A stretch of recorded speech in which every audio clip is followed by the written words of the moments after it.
జిల్లా వ్యాప్తంగా పోలింగ్ ప్రక్రియ ప్రశాంతంగా ముగిసింది. సంగారెడ్డి, మెదక్, సిద్దిపేట జిల్లాల పరిధిలో అధికారులు కట్టుదిట్టమైన భద్రతా ఏర్పాట్లను పర్యవేక్షించారు. మధ్యాహ్నం 1 గంట వరకు ఉమ్మడి జిల్లాలో పోలింగ్ శాతం భారీగా నమోదైంది. అత్యధికంగా మెదక్ జిల్లాలో 84.68% పోలింగ్ నమోదు కాగా సిద్దిపేట జిల్లాలో 84.37% పోలింగ్ నమోదైంది. ఇక సంగారెడ్డి జిల్లాలో 82.75% పోలింగ్ నమోదైనట్లు అధికారులు వెల్లడించారు. జిల్లాలో పోలింగ్ ప్రక్రియ ముగిసిన నేపథ్యంలో ఫలితాల కోసం ఉత్కంఠ నెలకొంది. ఇక ఇదే అంశంపై మరింత సమాచారం మెదక్ జిల్లా మా ప్రతినిధి ఆసిఫ్ అందిస్తారు. ఉమ్మడి మెదక్ జిల్లా వ్యాప్తంగా ఉదయం 7 గంటలకు ప్రారంభమైన పోలింగ్ ప్రక్రియ ప్రశాంతంగా ముగిసింది. ప్రస్తుతం మనం ఆందోళన నియోజకవర్గం మునిపల్లి మండలం కంకోల్ పోలింగ్ కేంద్రం వద్ద ఉన్నాం. పోలింగ్ కేంద్రానికి సంబంధించిన 1 గంట వరకు ఉదయం 7 గంటల నుంచి ప్రారంభమైన పోలింగ్ ప్రక్రియ 1 గంట వరకే కొనసాగింది. 1 గంట తర్వాత ఏదైతే లంచ్ తర్వాత మధ్యాహ్నం 2 గంటల తర్వాత కౌంటింగ్ ప్రక్రియ కూడా ప్రారంభమవుతుంది. ఇప్పటికే అధికారులు కూడా పూర్తి ఏర్పాట్లు చేశారు. ఉదయం ఏదైతే చూసుకున్నట్లయితే ఉమ్మడి మెదక్ జిల్లా వ్యాప్తంగా ఇక్కడ సిద్దిపేట, సంగారెడ్డి, మెదక్ జిల్లా మొత్తం 29 సంబంధించిన ఎన్నికలు జరిగాయి. ఇప్పుడు 4344 వార్డు స్థానాలకు కూడా ఈ ఎన్నికలు జరిగాయి. మొత్తం ఉదయం నుంచి జరుగుతున్న ఈ ప్రక్రియ ఇప్పటికే సజావుగా సాగి బారులు తీరిన ఓటర్లు ఓటు హక్కున్నారు. అధికారులు కూడా పూర్తి ఏర్పాటు చేశారు. ఎలాంటి అవాంఛనీయ సంఘటన జరగకుండా కూడా జిల్లా అధికారులు, జిల్లా పోలీస్ శాఖ కూడా అప్రమత్తమైంది.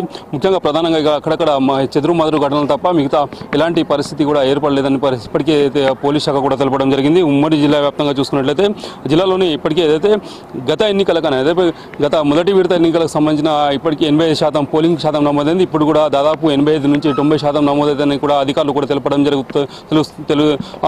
జరుగుతుంది. ముఖ్యంగా ఎక్కువ శాతం పోలింగ్ నమోదయ్యే విధంగా వాళ్ళు కూడా అధికారులు కూడా పూర్తి ఏర్పాట్లు చేస్తున్నారు. మొత్తంగా ఇప్పటికే ఏర్పాటు చేశారు. ఏదైతే అధికారులు మొత్తం లంచ్ తర్వాత అభ్యర్థులకు సంబంధించిన ఏదైతే ఏజెంట్లు ఉంటారో ఏజెంట్లు కేవలం అక్కడ ఏదైతే అధికారులు పోలింగ్ అధికారులు ఏజెంట్ల మధ్యనే ఈ బ్యాలెట్ బాక్స్ల సంబంధించిన భవితత్వం మొత్తం సర్పంచ్ అభ్యర్థుల భవితత్వం ఉంటుందని ఇప్పటికే తెలుస్తుంది. ముఖ్యంగా ఏదైతే ఎవరు గెలుస్తారనే సమాచారం మేజర్ గ్రామ పంచాయతీలకు సంబంధించిన కొంచెం రిజల్ట్ సంబంధించిన 5 గంటల లోపు వస్తుందని ఇప్పుడు అధికారులు తెలుపుతున్నారు. ముఖ్యంగా ఏదైతే జిల్లా వ్యాప్తంగా ఇప్పటికే ఏదైతే అధికారులు కూడా ఇప్పుడు చూసుకోవచ్చు విజువల్స్ మొత్తం ఎక్కడెక్కడ వాళ్ళు 1 గంట కావడంతో ఇప్పటికే ఇక్కడ బ్యాలెట్ బాక్స్లకు సంబంధించిన ప్రతి ఏదైతే పోలింగ్ కేంద్రంలో ఉన్న ప్రతి రూమ్ నుంచి ఒకటి రూమ్లోకి తీసుకొచ్చి అక్కడ బ్యాలెట్ బాక్సులు పెట్టి అక్కడ నుంచి వాళ్ళు ఓట్ల లెక్కింపు కూడా ప్రారంభిస్తారు. ముఖ్యంగా ఏదైతే చెదురుమట్టలు ఏదైతే జిల్లా వ్యాప్తంగా ఉమ్మడి జిల్లా వ్యాప్తంగా మెదక్ జిల్లాలోనే ఎక్కువ ఘటనలు జరిగాయి. చేగుంట మండలం గొల్లపల్లిలో గ్రామంలోని కూడా హైడ్రామా చోటు చేసుకుంది. హైడ్రామా సంబంధించిన ఏదైతే సర్పంచ్ అభ్యర్థి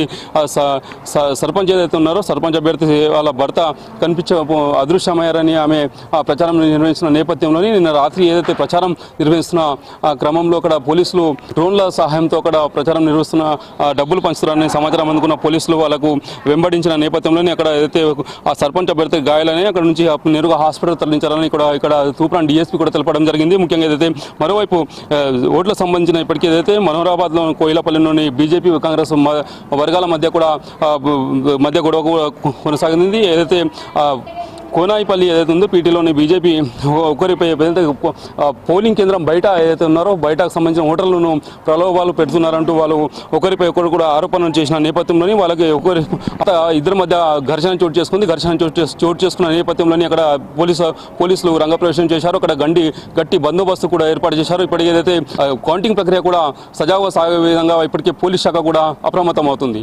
కెమెరా పర్సన్ ప్రవీణ్తో ఆసిఫ్, మహా న్యూస్, మెదక్ నుండి. ఢిల్లీ